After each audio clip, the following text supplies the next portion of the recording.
Welcome back. Let's shift our focus now to the commodity markets. Manisha is now joining in. Hi, good morning, Manisha. What are you tracking?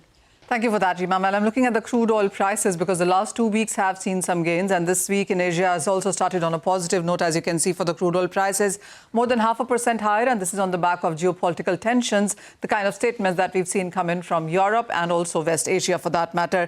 Well, to begin with, the Russian airstrikes on the West Ukrainian part now seem to be threatening the Polish border, and that is where the concerns are. The Polish as a company, or rather a country, also seems to be now trying to defend, also is moving its forces there, and that is what has led to some premium in prices. The second thing really is about the 4 Western nations over the weekend saying that they do recognize the Palestinian state, and this is even as US and Israel have been against it. Markets are watching out for the developments onto this one as well. The third thing is the European Union now proposing over the weekend a 19th sanctions package against Russia. What it also now includes is LNG exports. It also has nearly a huge number, really, 118 shadow vessels, some Chinese companies buying oils as well, and some other foreign companies also have found their name on this 19th package. Well, remember, European Union has been coming out with various packages, and we are looking at more addition into that. In addition to this, the European Union also says that going forward, they will stop buying LNG from Russia from 1st January 2027. Markets also looking at Iraq hiking exports to 3.3 million barrels per day. That is adding some supply pressure. This number is expected to increase to 3.45 to 3.5 as well going forward.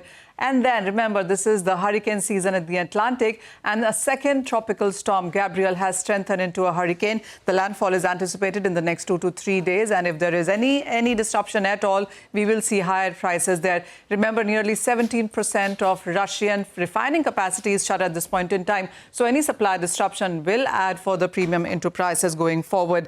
I also want to take you through on what we've done in sense of crude oil prices till now in this year. We started firm at $75 a barrel for the Brent prices. We saw a high of $82 as well. We've seen $60 off a low as well into the markets, and to the lower side of the range is where we are trading right now at $67 a barrel. With everything that's happening in sense of geopolitics, Russia, Ukraine, tariff concerns, but it really has to do with the excess supply and concerns about demand. That seems to be keeping the prices in check. And this is about this year. But when you look at the prices itself, while we are down 10% for the crude prices in this year, it clearly is going to be a third straight year of declining crude prices the way we have been. It fell 3% in the previous year, and 12% of a decline is what we recorded in crude prices in 2023. So 25 clearly seems to be going the same way. All right, Manisha, thank you very much for that.